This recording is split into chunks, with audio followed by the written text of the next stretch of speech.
De volta com Cidade Entrevista, é conteúdo relevante na sua manhã de sábado. O assunto hoje é economia e o nosso convidado é o economista João Adolfo Colombo, o antigo colaborador nosso aqui no jornalismo da Rede Massa, sócio do grupo Módulos Empresarial. Doutor João, reflexões importantes sobre o momento da economia nacional. Quero agora colocar o foco na economia paranaense, que aliás vai muito bem, obrigado. Com número em cima de número, já é a quarta maior economia do país, caminhando a passos largos para ser a terceira economia. O que acontece com a economia paranaense de tão diferente do cenário nacional, hein? Olha, o que acontece, eu acho que é algo semelhante às características dos Estados Unidos. Tá. Os Estados Unidos, ele é muito avançado, desenvolvido em tecnologia, mas também na indústria, o setor de serviços e a agricultura. Tá. Então, muita coisa que a gente tem aqui no Brasil, a gente pode até ser o campeão, mas os Estados Unidos está em vice. Sem dúvida. A produção de grãos, de laranja, entre outros, a própria pecuária. Sim. Então, o Paraná, primeiro que ele tem uma característica, vou colocar, geográfica que favorece. Né? Um solo fértil para agricultura, e a gente vê que quer queira, quer não, agora não tanto, porque houve uma retração com as quedas das commodities, né? Os preços retraíram um pouco, mas se você pegar o que foi o crescimento só da agricultura dentro do PIB no primeiro trimestre, há um ano atrás, Sim.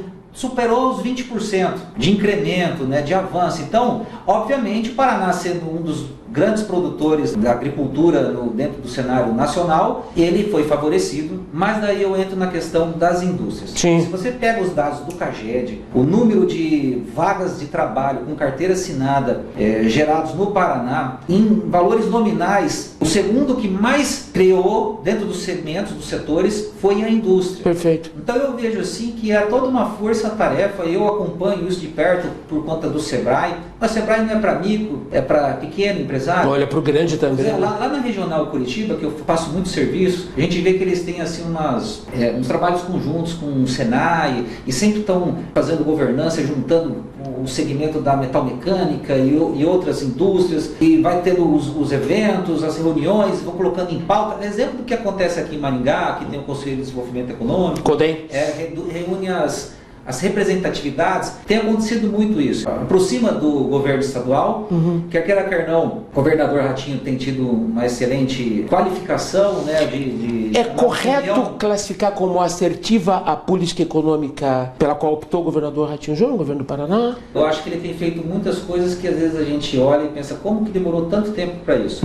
Aquilo que tem sido feito no litoral, que de certa forma ficou abandonado por décadas, né, fazer a ponte ali entre Matinhos, Caiobá para Guaratuba, se não a extensão também, pensando no que aconteceu na valorização das praias de Santa Catarina, tentando trazer algo semelhante para acontecer aqui no nosso estado, e outros incentivos setoriais que eu coloco, volto a repetir, um que eu vejo que tem realmente se destacado é a parte da indústria. Perfeito. E a gente sabe que a indústria, eu estive recentemente conversando em encontros empresariais e falando com o Paulo Meneghetti, que explicou sobre a exportação do açúcar, e com o Luiz Lourenço, lá da Cocamar, presidente, que falou a questão do soja. Sim. Se a gente ficar preso também só no agronegócio, a gente não tem por onde agregar valor. Sem dúvida. Primeiro que o pessoal lá fora, chinês principalmente, ele quer in natura para ele fazer o beneficiamento. Perfeito. É pouca coisa, que eu sei que milho costuma mandar fubá, mas nesse caso dos grãos vai para ração, ou o próprio açúcar acho que vai no formato, ainda na fase anterior ao refino. E isso acontece com outras coisas no Brasil também, não é só Paraná. O minério de ferro e o próprio petróleo, nós não temos aqui as refinarias que seriam aptas a fazer o refino. É parar de exportar matéria-prima e exportar commodity. É um problema antigo, mas aí eu volto ao Paraná, fazendo esse trabalho de atração de empresas, de indústrias, do capital estrangeiro, sem essa ideia antiquada de que a exploração pelo imperialismo, se a gente ficar nesse viés, Sim. a gente não vai surfar igual tem acontecido com os tigres asiáticos. Sem dúvida. Se um Singapura, um Vietnã da vida ficasse com aquela coitadismo, nunca teria se aproveitado daquilo que veio num primeiro momento por conta de mão de obra barata, e depois a coisa se desenvolvendo. Hoje Singapura deve ter ultrapassado sei lá quantas vezes o PIB per capita nacional brasileiro, justamente porque não produz mais a matéria-prima. Está fazendo um microchip que tem alto valor. Ô João, aqui em Maringá tem um bom exemplo, né, de como a Cocamar incorporou a agroindustrialização, vem agregando valor à sua matéria-prima e tem feito toda a diferença. E aí eu já boto o pé no território. Como é que o senhor classificaria hoje o momento econômico vivido pelo município de Maringá? Eu já fui indicado ao Conselho de Gestão Fiscal. E quando eu entrei, estava um pouco mais jovem do que é hoje, querendo mostrar um serviço, procurar por erros, apontar falhas. E depois, primeiro não tendo entendimento, mas conforme você vai tendo uma compreensão, porque muda um pouco o que é um balanço de empresa, um fluxo de caixa, com o que é a dinâmica das finanças do setor público. Mas eu vi que, de fato, Maringá é uma cidade que ela faz o dever de casa, exemplo do Paraná, quando ela gasta menos do que arrecada.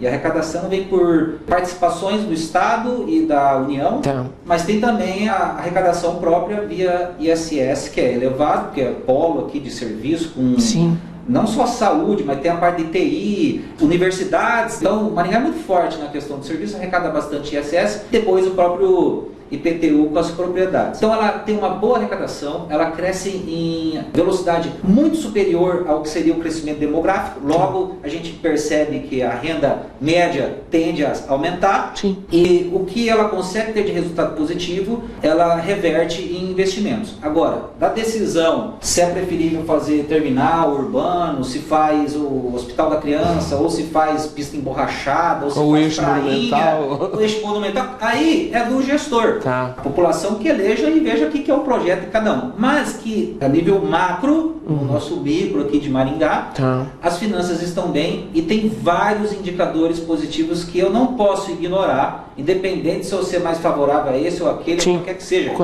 Por exemplo, vou pegar até algumas anotações aqui que eu acho bem relevante. Por favor, doutor. Tenho de cabeça, olha só, a dívida líquida, o percentual sobre a receita corrente líquida, menos 8,15. Então nós temos uma dívida líquida negativa.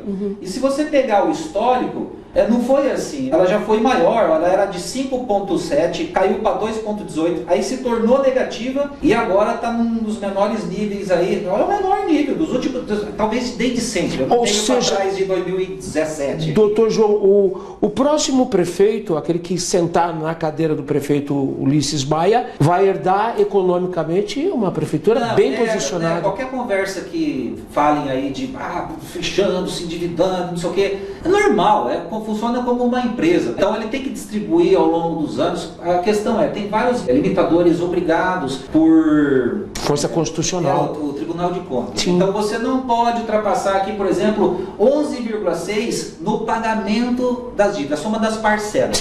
Maringá hoje está ali em 6,67. Então está dentro. Está com a dívida líquida negativa. Outros pontos que teria aqui que eu acho bem interessante, vamos ver se eu tenho. Despesa com o pessoal, eles têm como se fosse um farolzinho.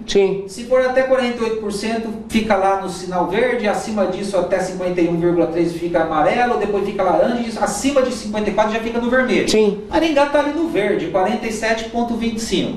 Depois você tem também aqui, percentual aplicado na educação. É obrigado 25%, Maringá gasta 26%. Então, mais do que se obriga por força de lei. Agora, na saúde, eu sei, pessoal, que a saúde é um problema. Quem precisa se utilizar de SUS e tudo, posto de saúde, é complicado. E é uma sazonalidade muito poderosa que interfere no equilíbrio de custos da saúde, né? Dengue, por exemplo, agora, consumindo alto volume de recursos, né? Mas a questão é que Maringá, como município, ela estaria obrigada a gastar 15% por lei federal. Ela está gastando 21,93%. Ô doutor João, que lição tem, na sua opinião, que fazer o próximo administrador de Maringá, ainda que todos esses números, e a gente está falando de números, tá?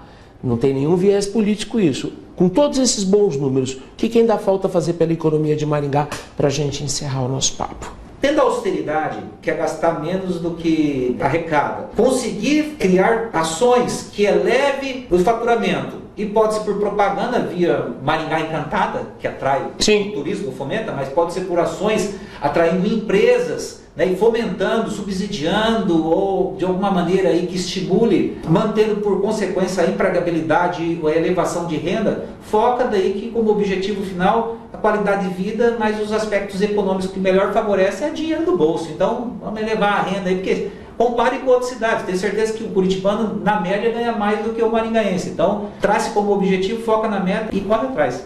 Doutor João, muitíssimo obrigado pela gentileza de nos atender, hein? Tá, joia. Um abraço para todos.